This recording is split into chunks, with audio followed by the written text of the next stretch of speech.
Okay, so we're going to start with the fuse block connections here. You're going to pull out the bag that says EFBB from your harness kit, and fuse block. Set that aside for now. And you'll have some envelopes with the different fuse sizes in there, and the wires are labeled for the correct fuse size, so you don't need to guess at that.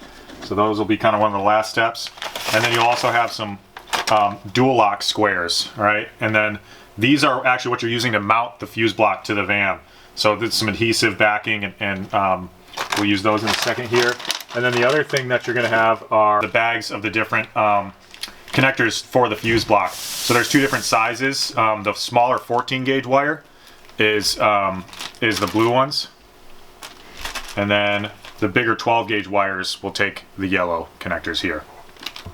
Okay, so the next thing you're going to do is start stripping these wires. So wire strippers can come in all different shapes and sizes. These ones we like here. They just kind of go on the end of the wire, and you're just stripping off enough of the end of the wire, about like that, so that you can crimp on the connection point. So you're going to go through all of these and strip the wires. All right. And then with each one of these connections, you're going to crimp on the little forked connection point for the fuse block. All right, so I like to twist the wires before I do that. These particular wires are the 14 gauge wires, so I'm going to use my blue connection points here. Grab one of these. Grab some wire crimpers like this, and feeding it on the end into the actual little, metal connection point there. And if it bunches up the wire, try to get it back out and make sure it goes in there nice and cleanly. Like that. And then you're just crimping the end of it so it holds onto the wire end properly.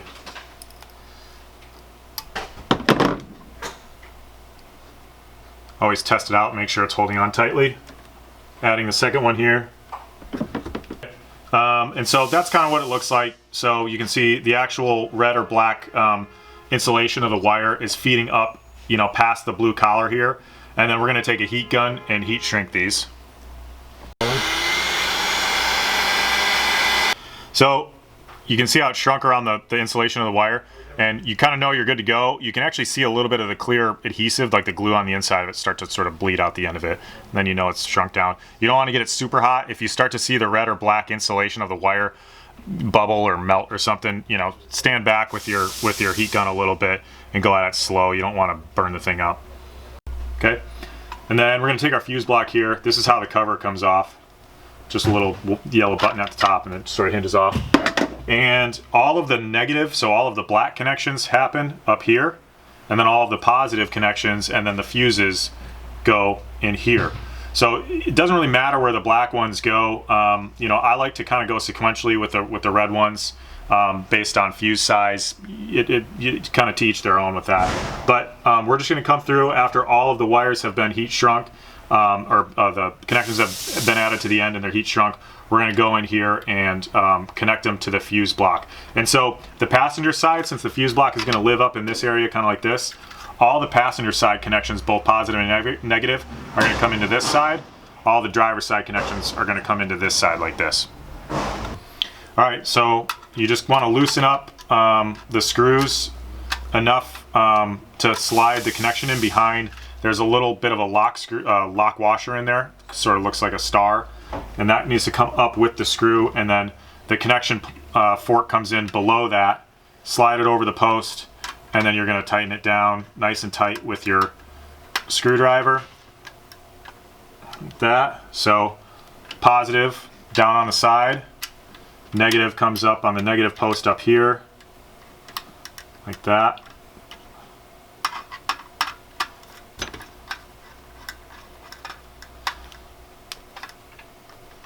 Okay, that's sort of what it looks like. So just kind of all the way down this side for all of the wires coming in from the passenger side, and then same thing on the driver's side, all the ones coming in from there on this side here.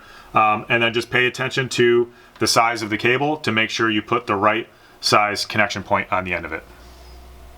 Okay, next up are going to be the wire drops for the outlets. And what we're doing is we're putting splitters onto these so we can service 2 outlets per wire drop. So grab your bag that says E12 USB-T. If it happens to have a different label, we sometimes change the names a little bit. Basically, the one that has these splits in it. They've got little 90-degree flag terminals on one end, and then it splits right here, and this is what we're crimping onto the wire. So for each outlet, grab one red and one black. Just like with the fuse block, we're going to strip the wiring like that. So we're going to run with the positive first. Twist the end of the wire a little bit so it feeds in there nicely and doesn't kind of fray. Same idea as with the fuse block. You're just kind of running it up until the insulation sort of gets to the interior, metal part that's actually crimping. Here, crimp it down. Good tight squeeze. Double check it. It's nice and tight. Going to the other one here.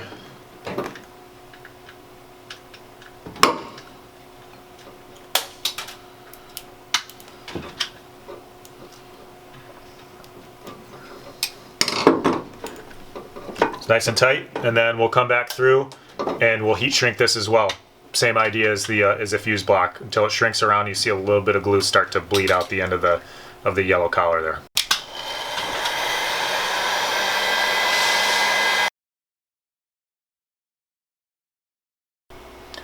Okay, so these are the factory ground connections that we unhooked really early on in the kind of breakdown process. We need to extend these because we've raised the factory harness up through this D-pillar a little bit. So we're going to snip off the factory connectors at the end. There, you can see there's 2 wires per connection spliced into one thing here. So anyway, we're going to snip off all of these, and then you want to pull out the ground extenders in your wiring kit. They look like this. They've just got a simple O-ring on the end of it, and then there's 2 sizes that we're dealing with. The 2 yellow, the ones with the yellow butt connectors, are going to be for the larger wire size. So that's these 2, and it can be really hard to tell because there's no marking on the wire itself. You just gotta squeeze it with your fingers, and you can tell pretty quickly which 2 sets have the thicker wires coming together. So that happens to be these 2, and then the thinner gauge is going to go with this blue butt connector, which is the 14 to 16 gauge connector. And then so snip these off, and then we're going to crimp and heat shrink these on.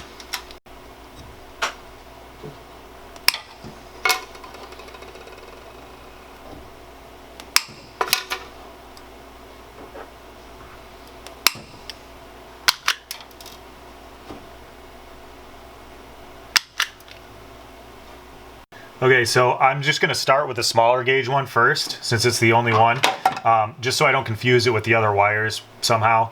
And I'll just crimp that one on, and then I know it's done. So we're going to kind of wrap these 2 ends together, just like they were before we put the splitter on.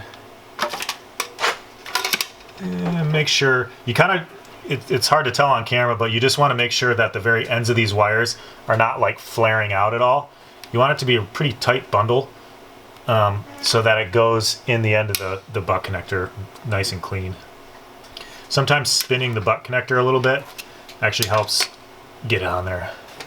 Come back through, crimp it. Okay, so I'm going to move on to the other 2. I kind of take the pairs as they were bundled on, push one aside, and then focus kind of one pair at a time.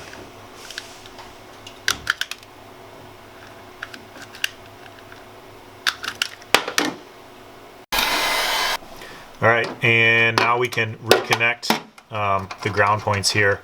They came in from the front through here like this. You could also actually go in from the back side to keep the wiring tucked in this cavity here, and then basically screw the bolt in this way. It's, really either way works. This will kind of end up getting sandwiched by the panel, but it's not a sharp edge or anything like that, so it'll lay on there fine.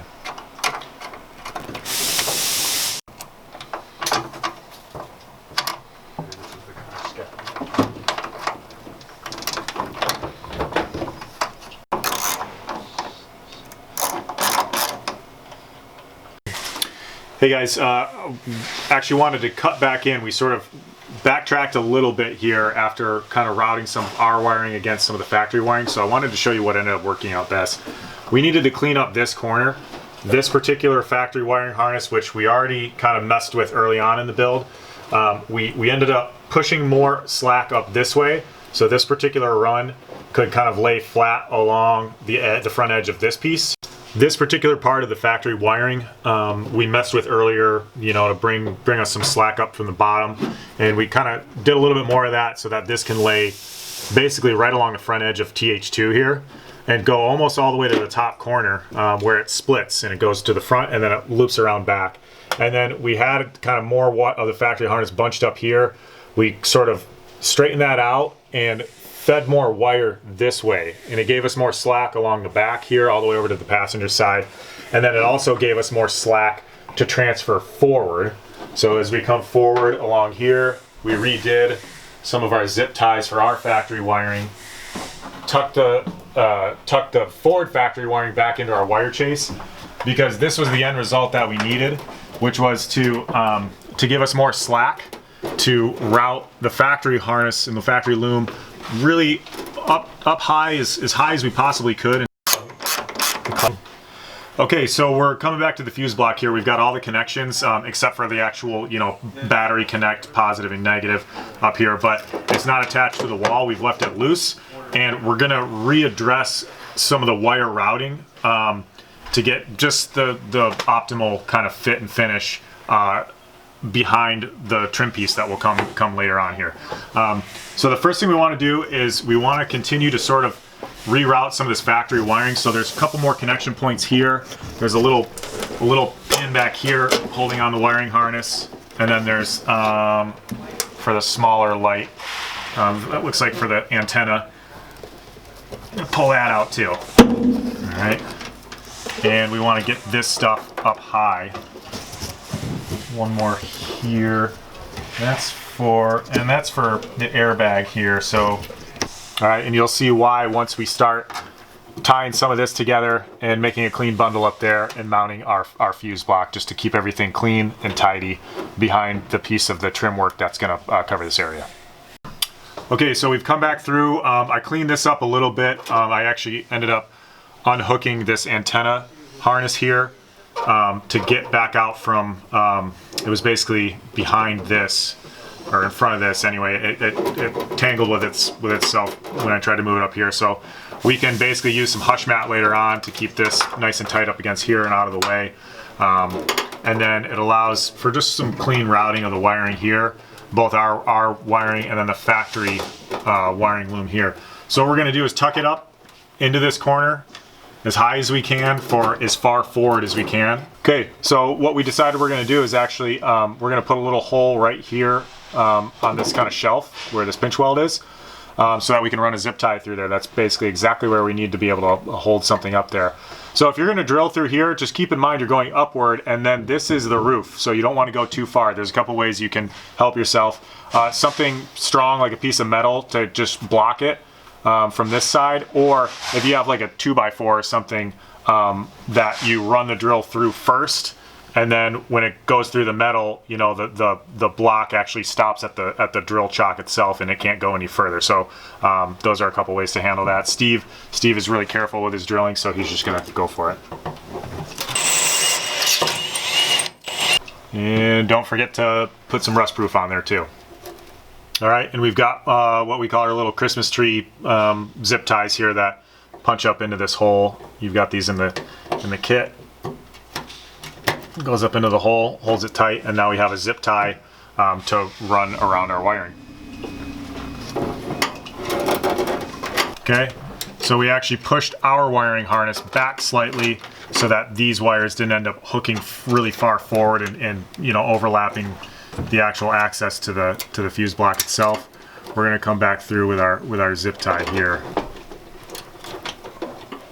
Okay, when we come back up here with hush mat and insulation, we'll probably use a strip of the hush mat to wrap over all of this wiring and just kind of secure it in this area. Again, we want to do our best to keep it as tucked as far up into the corner as we can to stay out of the way of the trim piece here. So now we're gonna go ahead and mount the fuse block to the van. We're gonna use our dual lock squares here. So it's got adhesive backing on both sides.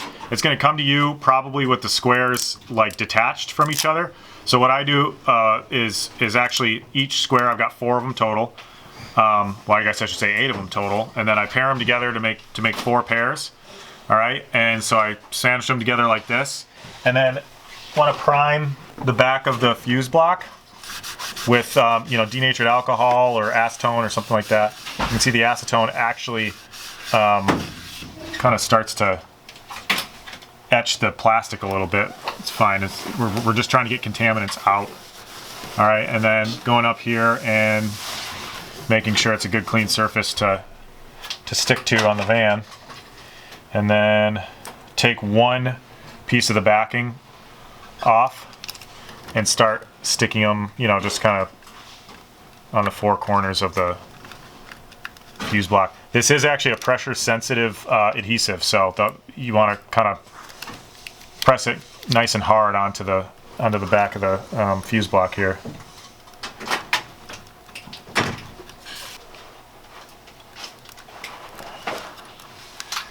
All right, and then we primed the surface of the van as well. So now that when those are good and stuck onto the back of the fuse block, peel the backing off of those ones.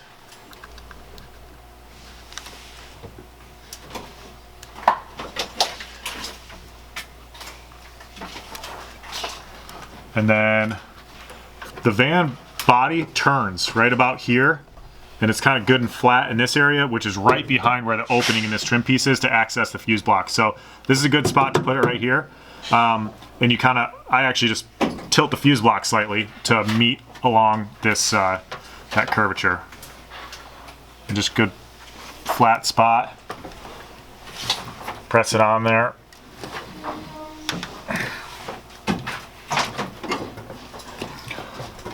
And then that's mounted, and if you ever need to, you know, take it off or whatever, the dual lock is holding it on, so you kind of peel it off like Velcro. It holds pretty tight. Sometimes, you know, you'll peel it off and it'll take both sticks or both squares of the dual lock off and actually unstick it from the wall, which is fine. You can just go back through with another piece of it and redo it. Okay, so this is a good time to actually label the cover of your fuse block for what each slot is meant for, so that in case something goes out, you're trying to wonder what fuse is blown and you can really quickly find it. You're gonna read the labels that are on the wiring. That'll be hard to read once this trim piece is up, you know, but after it's up, you can pull the cover off the trim piece, which just gives you a small view into here and read which one is which, and if you know that one's out, you can check that fuse and just replace it. Okay, last but not least, we're going to actually hook up our fuse block and run the battery connect cables down the B-pillar to the upfitter's bus bar, which is on the side of the driver's seat. So you have a couple options here actually. You can mount your breaker, your mechanical breaker, somewhere up here. Run the short positive lead from the breaker to the fuse block, and then the long positive lead down to the actual Ford factory fuse block. Or you can run the long one down to the breaker and mount the breaker on the seat base. And then there's even a couple options down there of how you can mount it, which we'll get to when we do that connection. But it's going to be grounding the fuse block to the van up here, and then running your corresponding positive lead from there. Okay, so we're going to start with the ground wire here. So the way we're going to route this, the cover, in some ways, the cover for this fuse block in some ways dictates how you can run the ground and the positive lead. So the ground one's on the top. You can see the little negative indicator. So there's 2 lug sizes here. There's a small and a big, basically. We're going to use the small one for the actual fuse block here. And I'm just going to slip it on there, and for now, just loosely thread that on. And for this application, I actually want to route it out the side. there's kind of a difference between having it pitched up like this and all the way down, and that's just, again, because of the cover. So the opening in the side of the cover here is basically just big enough for this size cable here. So when you tighten it, just make sure that it's staying kind of nice and flush against that little shelf there. And what we're going to end up doing is grounding it by inserting a riv nut right here. And so we're going to basically, you can drill a riv nut right around in here and insert that. And we're also going to grind off some of this paint here, so there's a good solid ground metal to metal connection here before we bolt that on. So we're going to come through here with a grinder or a file. You know, flat grinder works really well to clear off all that paint and get down to bare metal. All right, just the thing to keep in mind here is when you're drilling, you can see this inserts into there, so there's a double layer of metal until right about here-ish. So, you know, just kind of reach behind here and see where you can feel it. You can feel if it's a single layer and go in that area so you're not drilling, you know, more than you need to. This is a good area to kind of go in with a smaller drill bit first and then open it up to the 25/64 bit. It's some hard steel up here.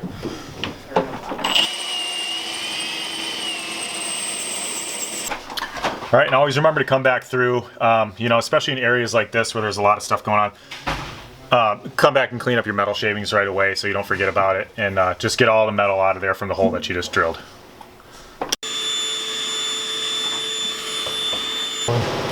This is pretty much the only place where you don't want to put the sealer in the hole that you just drilled. We're going to go back through after the fact to kind of cover up the whole area, but we need a good metal to metal connection, so we're just going to insert and set the riv nut before we do the sealer.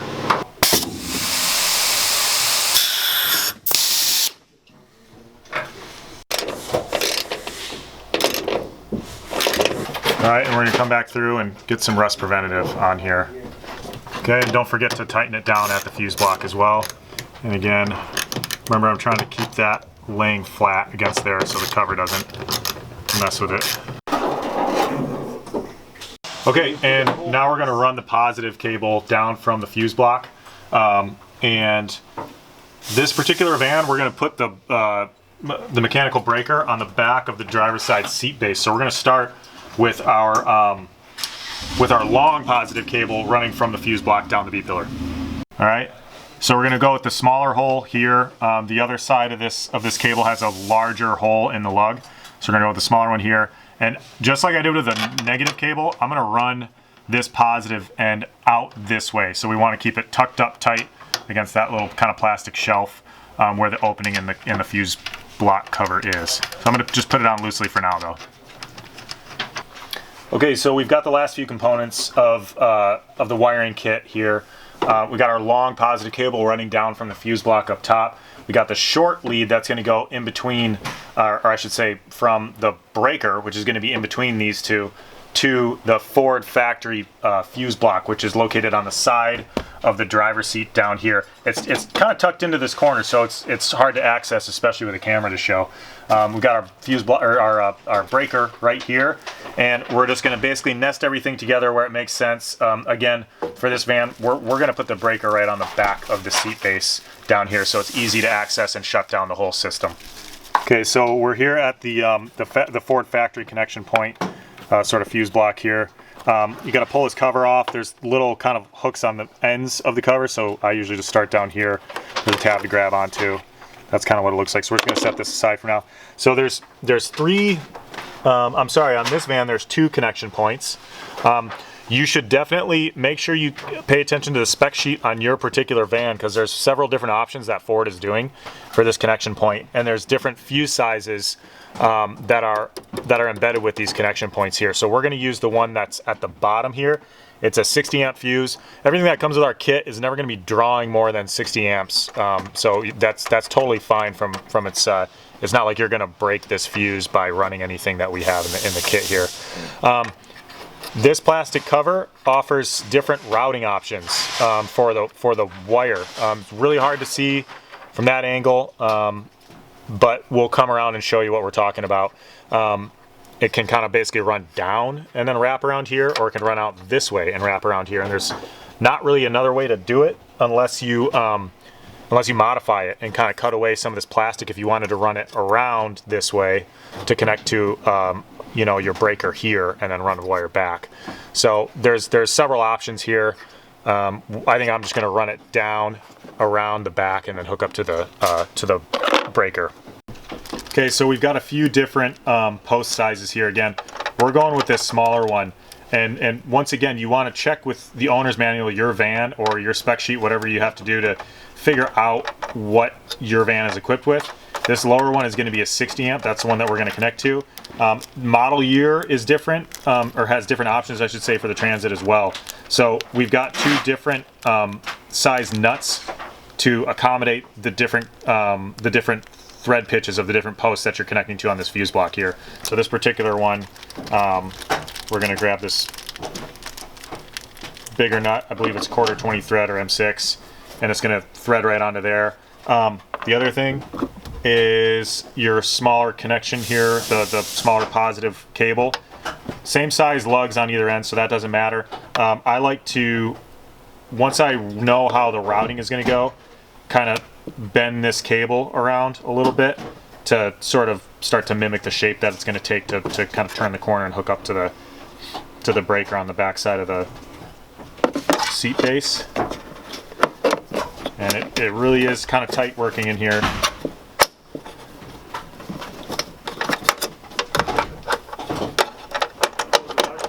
Like that.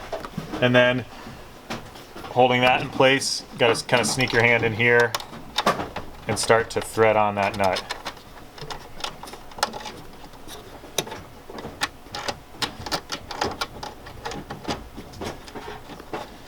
And if you have like a magnetic socket for this, that sometimes helps. I don't happen to have one here. All right, so I tighten the nut down over that that positive lead, put the cover back on, and we're done under there for now. Okay, so we've got our breaker here. I'm gonna make this connection. We're leaving this open, so it means that there's not power running through this when we hook everything up. So that little yellow lever is open.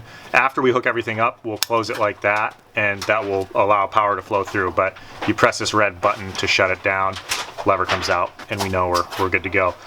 There's two on these breakers here. There's two connection labels, I guess. One says BAT for battery, one says aux.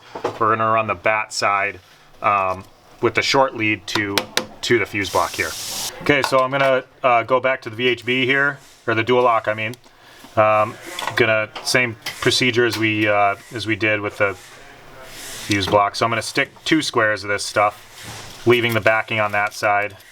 I prepped this surface with acetone, and I did the same on the back of the seat base where we're gonna stick it. And start there. Press it on nice and tight. And then we're going to loosely connect the two positive cables here. Again, this breaker's open. There's a locking washer and a nut for each one. So we're going to connect it to that first. Okay, so I put that post on there. Lock washer here. And sometimes the lug kind of twists the nut on a thread a little bit, so there we go, that's on just kind of loosely. And then we're going to do the same thing to the long positive lead. Okay, so as always, cable routing can be a bit of a puzzle. So this is the long one coming down from the B-pillar, from the top of the B-pillar. Here's the short one, of course. Got my VHB on here. These are on loosely so I can manipulate the breaker.